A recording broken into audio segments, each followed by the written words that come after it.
पल P Darren भाई कहाँ गे एक ना मोला ना एक बात बताओ पिए के बाद ना एक चीज याद आती है काहे रे भाई तोर पार्वती अच्छा दादा तोर महेश से भाई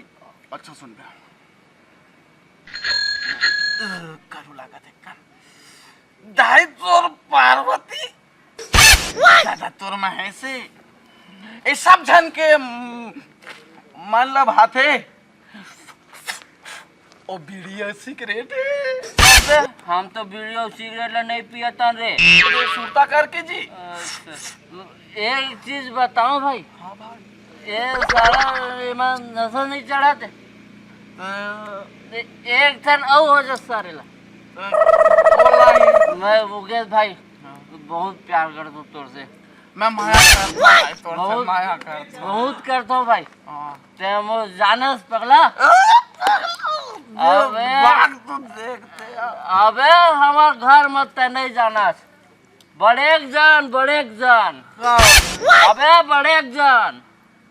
बाका बड़े रे नहीं जानस बड़े जान बे काला अबे हेली चाप्टर उतरे समझ छत मा ओबे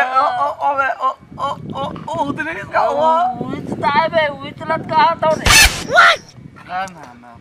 हेली चाप्टर की थी अबे प्लेन के पिए तो प्लेन मंगुड़ा ना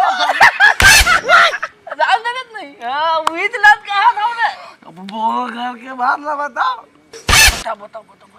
हमारे घर बोरी भर के प्लेन वो रील कैसे करे बे प्लेन हाथ ऊपर मारी थी ता हमारे घर तो मैं थाले थमद में नहीं आते लगते मुहिल हो गए है ऐसा लगा एक थन आबे और एक थन मो डाल ले और भूंजी बनाबो घर में पैसा काम कर और तोर भौजी फोन लगा देता हूँ मैं और तोर भौजी अभी ना भूंजी बनाबो तो भौजी घालक प्लेन में घूमते जी अबे ते हमर छत में प्लेन रे तो उड़ाता हूँ तब ते हतोर प्लेन में चल देबे तब प्लेन में पड़े रहूं माहौल घंटोर प्लेन एक थन तो सदी अभी चे मंगा दे रे खाली दो पैसा अभी उधारी लिख लेबे भाई एक थन मंगा दे रे एक काम कर था ना मुझे पटकल ना मैं 100 रुपया हम ले रहा हूँ तो बेच दें 50 दो धन बेच दे हाँ 100 रुपया कोनो हो ही बोला और चखना पर एक ठन मुर्गा फंसा दम सारे ला तो संगवारी हो दारू झन पीहू ये सेहत के लिए बहुत हानिकारक होते और पिए के बाद आदमी मन प्लेन में उड़ेल धर लेते तो आप मन से निवेदन करता हूँ हाथ जोड़ के कि संगवारी दारू भला मत पीहू। जय जोहार जय छत्तीसगढ़।